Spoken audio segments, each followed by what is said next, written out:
What's up, guys? Doing this one a little bit more off the cuff. I want to talk Deadpool and Wolverine spoilers. If you haven't seen the movie yet, back out now. Check out my official review. It dropped earlier today, but we are going to talk about all the surprise cameos, the twist, what this means for the MCU going forward, all that good stuff. So, final warning, here we go. So, if you saw my review, you know that I was a fan of this, but I feel like I had my expectations a little tapered compared to what other people might have had. I wasn't expecting this to be some sort of big game changer for the MCU. I didn't expect Deadpool to give the MCU its groove back. I was just looking for a decent superhero movie. One that isn't overcomplicated with lore, or with over-editing, or way too much studio interference. I just wanted a good movie. This delivered on that, and while that might not be what other people were expecting, that's what I got. So that is definitely why I gave this one a thumbs up. We'll get to the cameos in a bit, but I know that a big question walking into this one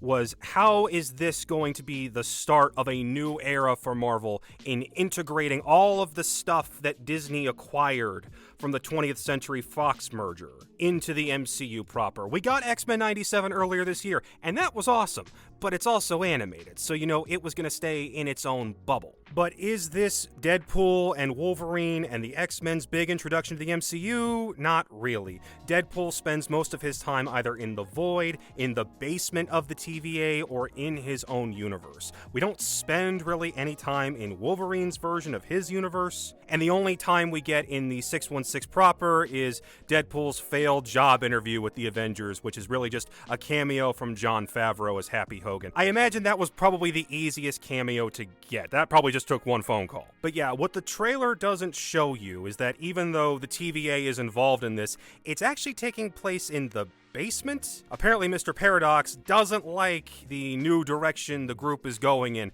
after the events of Loki season 1 and 2, so he's trying to make a power grab where he starts pruning universes again, and it's gonna start with Deadpool's. So he tries to loop Deadpool into a scheme. Deadpool's like, no, I don't want that, obviously. He steals the time pad, starts jumping through different universes, ends up in the void, and has to eventually stop his universe from disappearing. So while I know folks were hoping this would be some sort of brand management movie where Deadpool inadvertently introduces the mutants to the 616 universe proper and maybe gets rid of all the multiverse shenanigans with some sort of fourth wall break, that's not what this is about. This is a Deadpool story, and it's one that we've seen in the comics many times. It's him trying to get over his own self-loathing and actually make a friend in Wolverine. And speaking of comics, this is probably one of the best examples of the MCU just straight up adopting moments and images from the comics. That one where Wolverine is crucified on that X, that's just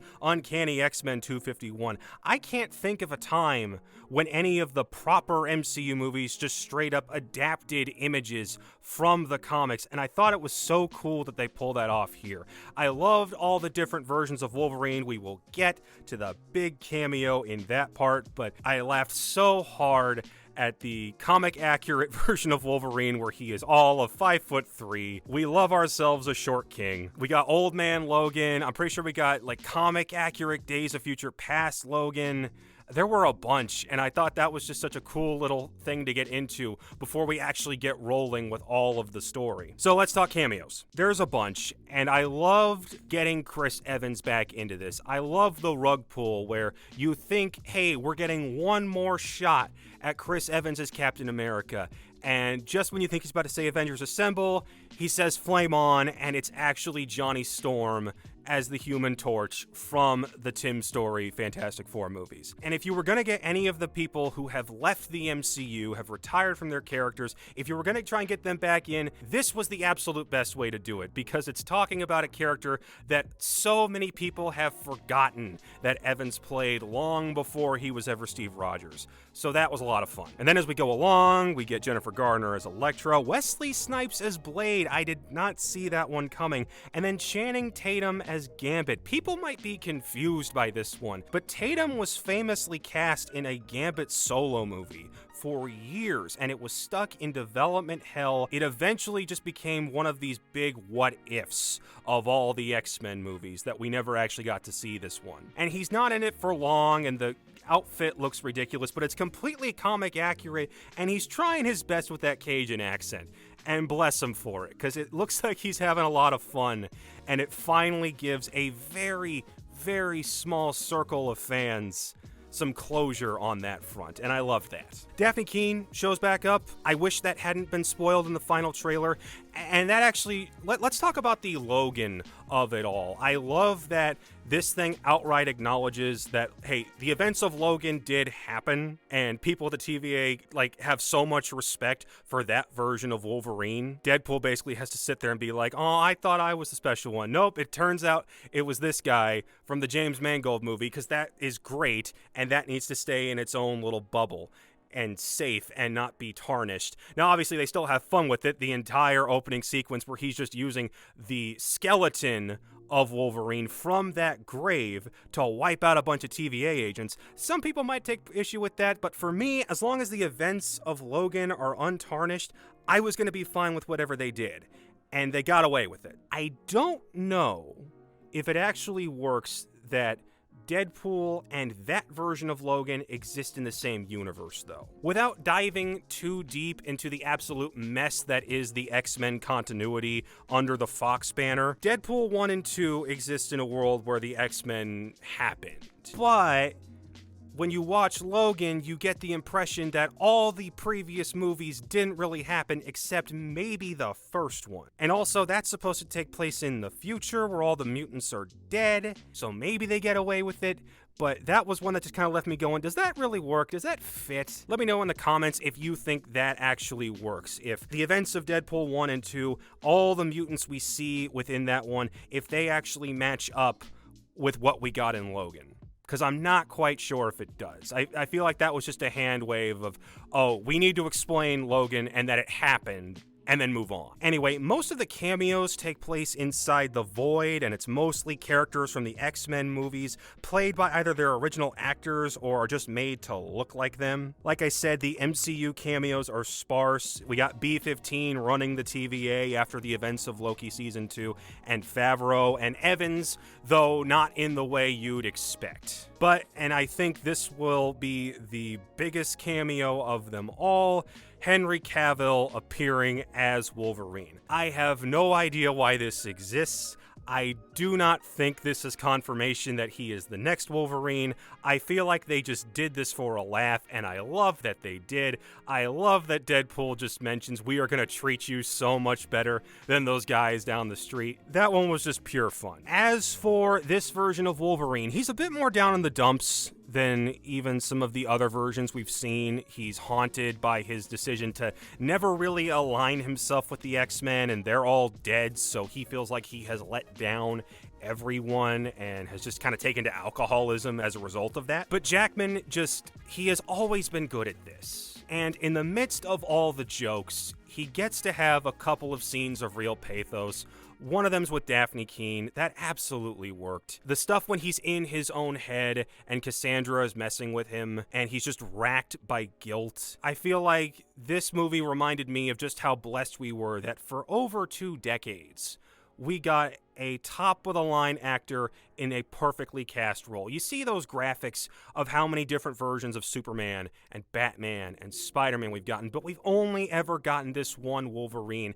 And part of the reason why is that he's so darn good at it. And if you were worried that this was going to tarnish the finality of Logan, if he was going to phone in this one performance, if he was going to be buried under jokes and meta-narratives and all the MCU stuff and all of Deadpool's ridiculousness, rest easy, he certainly does not. He holds his own, and he's got great chemistry with Reynolds. And I'd be remiss if I didn't mention it, but the mask.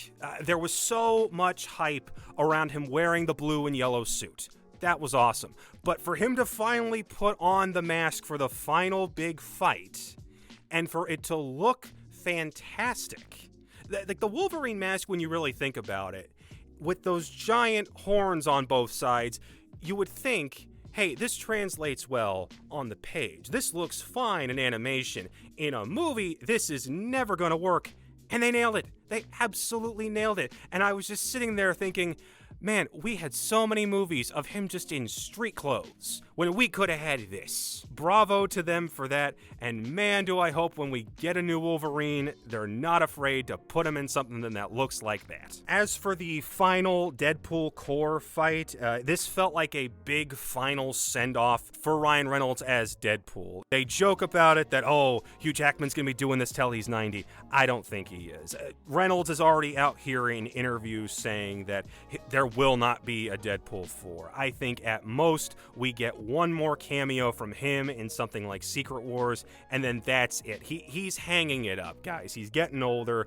He's moving on to other projects. He's got all this other stuff happening outside of his acting career. We got 3 movies out of this. Let's call that a win. And they have, to celebrate that, this massive final fight where it's our Deadpool and our version of Wolverine taking on this army of different versions of Deadpool. It turns out Lady Deadpool was Blake Lively, not Taylor Swift. Sorry, folks. We never see her take off the mask, so that is just her doing the voice, and there's a body double in the actual suit. And there were a bunch of other voice cameos that I did not catch, but Wikipedia managed to get them all. Matthew McConaughey is Cowboy Deadpool. Nathan Fillion is Headpool. Ryan and Blake's kids are the toddler and baby Deadpool. That was just a lot of fun. It does kind of mess with the third act's pacing, especially since you think that fight with Cassandra is going to lead to the climax, and then she just comes back. We get this long fight, and then we confront her again. That was weirdly kind of structured, but you know what? When you get to something like this, eventually you just have to set off all the fireworks and have yourselves a party. As for the reactions to this, obviously it is doing really well on Rotten Tomatoes, not so well on Metacritic. I feel like this one kind of divided